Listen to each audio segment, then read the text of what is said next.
Today we're somewhere closer to home at Wat Tyler Country Park in Pitsea on the south-Essex marshes. This is somewhere that we first came back in 2011 when we were only 14, in the first year of starting Beyond the Point, and we were lucky enough to be shown around here.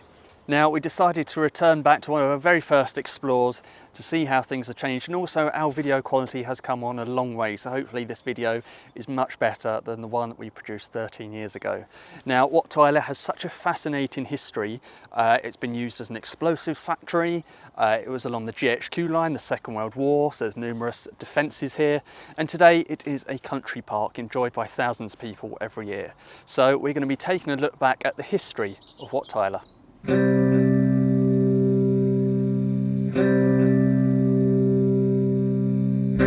Covering 125 acres, Wat Tyler Country Park has a rich history dating back over 5,000 years.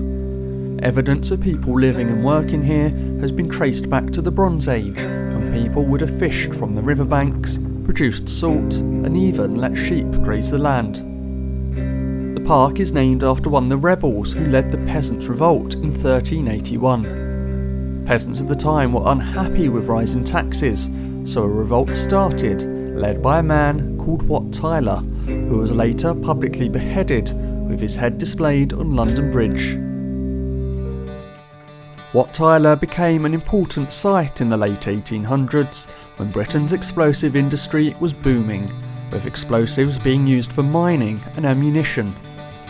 Alfred Noble, who created the Nobel Peace Prize, patented an invention called dynamite, and went on to build one of the biggest explosive manufacturing companies of its day.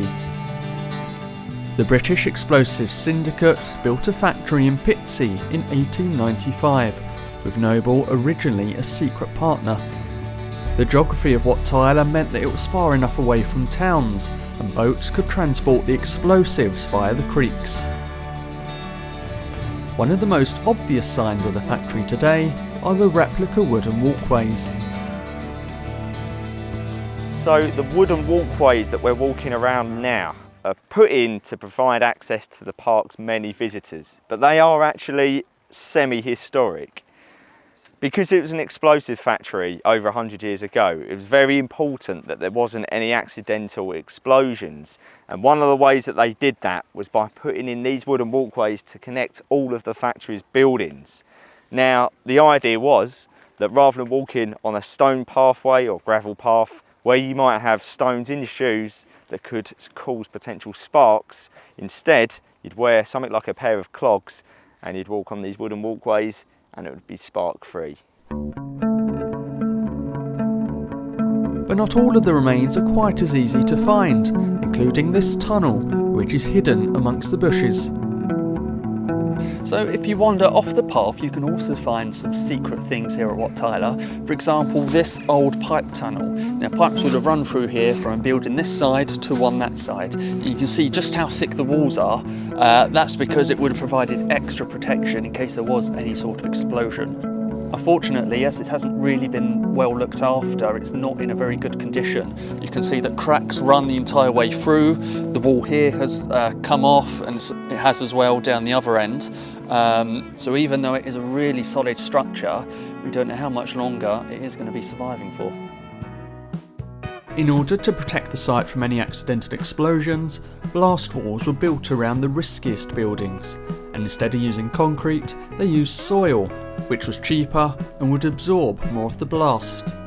So this area behind me that we're standing in contains several blast mounds. They're not super obvious today because they do become quite overgrown, but when viewed from above you can clearly see they take up a kind of square enclosure shape.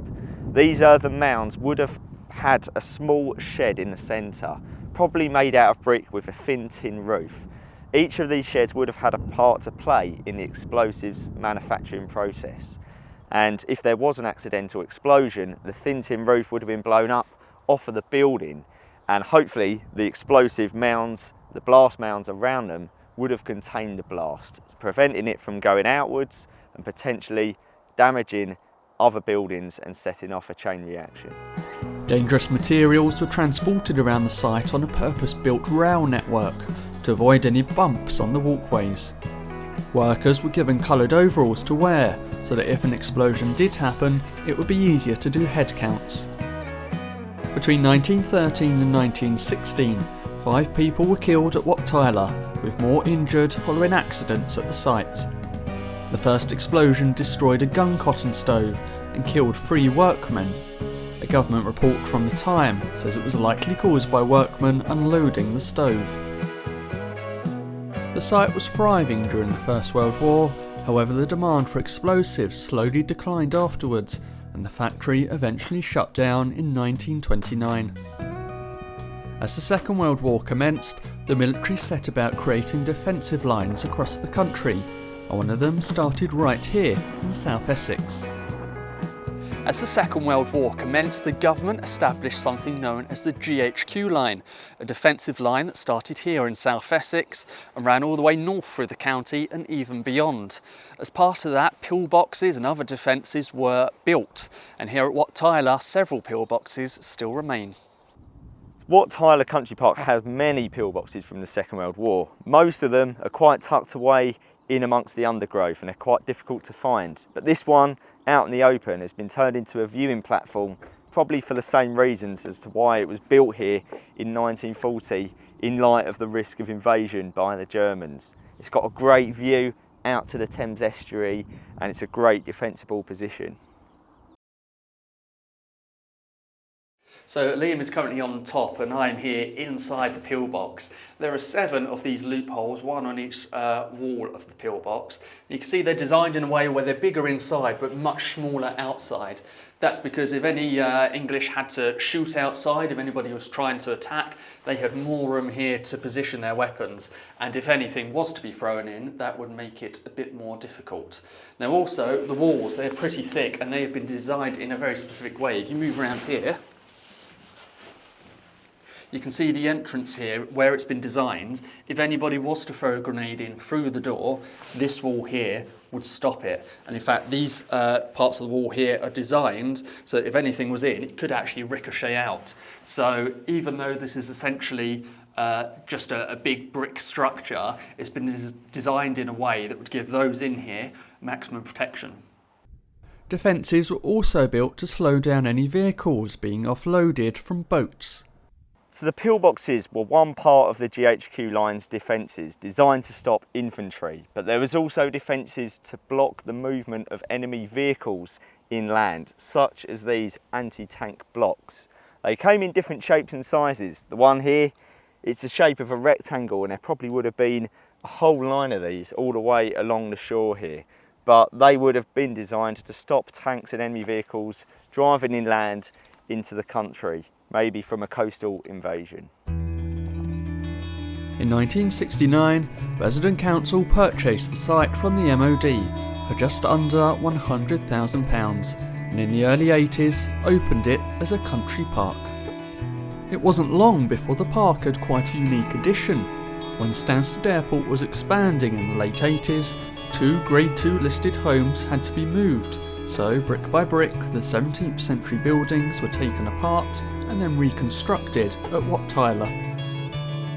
Today, parts of the site have been designated as a site of special scientific interest, making it a conservation area.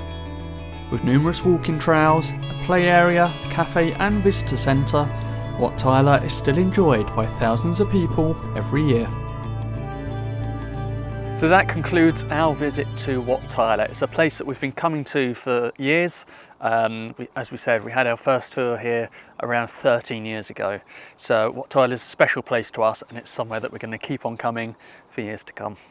It is. So if you have enjoyed this video, please do check out our others covering some of South East Essex's unseen heritage and further afield, and we've got articles on our website with our photographs and plenty of information on Wat Tyler and many other such places. So thanks a lot, and we will see you wherever our next adventure takes us.